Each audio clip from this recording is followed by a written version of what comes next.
MCQ type যে job এক্সামগুলো হয় সেখানে এই ধরনের অঙ্ক খুবই কমন। অনেক পরীক্ষায় এই ধরনের অঙ্ক আসে। একটা চিত্র দিয়ে অথবা ডাটা এভাবে দেয় যে বলা হয় যে একটা আয়তাকার বাগান, এর দৈর্ঘ্য 30 মিটার, প্রস্থ 20 মিটার। আয়তাকার বাগানের ভেতরের চারদিকে 2 মিটার চওড়া একটা রাস্তা গেছে। এখন এই রাস্তার ক্ষেত্রফল নির্ণয় করতে বলে। দেখেন এখানে দেওয়া আছে বাগানের দৈর্ঘ্য, বাগানের প্রস্থ। তো বাগানের ক্ষেত্রফল নির্ণয় করতে বললে দৈর্ঘ্য গুণ প্রস্থ দিয়ে বাগানের ক্ষেত্রফল পেতাম। কিন্তু এখানে রাস্তার দৈর্ঘ্য প্রস্থ কিছুই দেওয়া নেই, শুধুমাত্র চওড়াটা দেওয়া আছে। এটা থেকে আমাকে রাস্তার ক্ষেত্রফল নির্ণয় করতে বলছে। কিভাবে করব? খুবই সহজ একটা এবং মজার একটা নিয়ম আপনাদেরকে দেখাই। আপনি শুধু একটা সিম্পল সূত্র মনে রাখবেন, 2x a plus B minus 2x। দেখেন 2x a plus B minus 2x, খুবই মজা। এখানে x a b কি? এই যে প্রথম যে দৈর্ঘ্য দেওয়া আছে সেটাকে a ধরলাম, যে প্রস্থ দেওয়া আছে সেটাকে b ধরলাম, আর যে চওড়াটা দেওয়া আছে এটাকে x ধরলাম। a b x।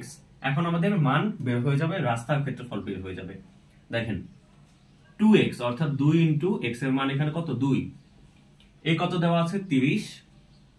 b কত দেওয়া আছে? 20 মাইনাস 2x মানে 2 ইনটু 2।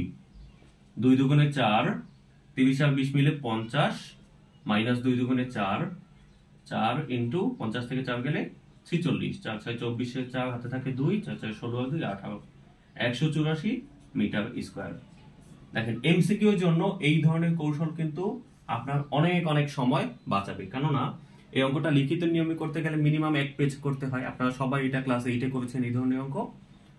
ওই 1 পেজ সময় আমাদের নষ্ট হবে। 1 পেজ করতে তো 5 মিনিট লাগবে মিনিমাম। ওই সময়টা নষ্ট করার মতো সময় এমসিকিউতে থাকে না। এই সূত্র দিয়ে আমরা অঙ্কটা করব। ঠিক আছে? এখানে যদি আমি অন্য কোনো সংখ্যা দিতাম, 40, এখানে 30, এখানে 5, সেম প্রসেসে আপনি 2x a plus b minus 2x দিয়ে শুধু মানটা চেঞ্জ হবে, অঙ্কটা করে ফেলবেন। ঠিক আছে? এখন অনেক সময় এই যে এটার মধ্যে তো বাগানের ভিতরের দিকে রাস্তাটা আছে, তাই না? কিন্তু অনেক সময় দেখবেন যে বাগানের বাইরের দিকে রাস্তা থাকে। সেটা একটু দেখাই দিই।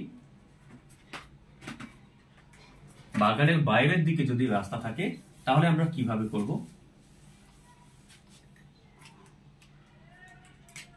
মনে করেন এইটা আপনার বাগান, এই বাগানের দৈর্ঘ্য আপনার দেওয়া আছে 30 মিটার, প্রস্থ দেওয়া আছে 20 মিটার। হ্যাঁ, এখন এর বাইরের চারদিকে একটা রাস্তা আছে। এই রাস্তার আপনার চওড়া দেওয়া আছে 3 মিটার। তো বাইরে থাকলে কি করব? ওই সেম সূত্রই শুধু যেখানে মাইনাস দিয়েছিলাম এখন সেখানে প্লাস দিয়ে দিব। ওকে, আগে যেখানে মাইনাস দিয়েছিলাম, মনে করেন এই 3 মিটারের জায়গায় আমি 2 মিটার ইউজ করি, তাহলে অঙ্কটা করতে আপনাদের জন্য সহজ হবে। হ্যাঁ, 2। তাহলে দেখেন আগের যেখানে মাইনাস ছিল এখন সেখানে শুধু প্লাস, বাকি সবকিছু সেম থাকবে। অর্থাৎ 2 2 30 20, 2 2 2। এখানে 50 আর 4 মিলে কত হবে? 54। তাহলে অ্যান্সারে একটু সামান্য পরিবর্তন আসবে। 4 4 16 6 থাকে 1, 4 5 20 আর 21, 216 বর্গমিটার। সেম সূত্র। যখন রাস্তাটা বাগানের ভিতরের দিকে থাকে, বাগানের ভিতরের দিকে থাকাতে মানে জায়গার পরিমাণটা কমে যাওয়াতে মাইনাস ইউজ করব। কিন্তু যখন বাইরের দিকে থাকে তখন কিন্তু আরো ব্রড হয় বা প্রশস্তে বেড়ে গেলে বা বৃদ্ধি পেলে আমরা এখানে প্লাস ইউজ করব। ভিতরের দিকে থাকলে মাইনাস, বাইরের দিকে থাকলে প্লাস। ব্যাস এইটুকু মনে রাখবেন। আর সূত্রটা কি? 2x into a plus b plus অথবা মাইনাস 2x। ওকে, তো এই ধরনের ভিডিও আরো এখন থেকে দিতে থাকবো। আপনারা যদি এই ধরনের কনসেপ্ট পছন্দ করে থাকেন, ইউটিউব চ্যানেল ম্যাট্রিক্স সাবস্ক্রাইব করবেন এবং আমার ফেসবুক আইডি কাউসার আহমেদ কুয়াশা এটা ফলো করে রাখবেন। ধন্যবাদ সবাইকে। আসসালামু আলাইকুম।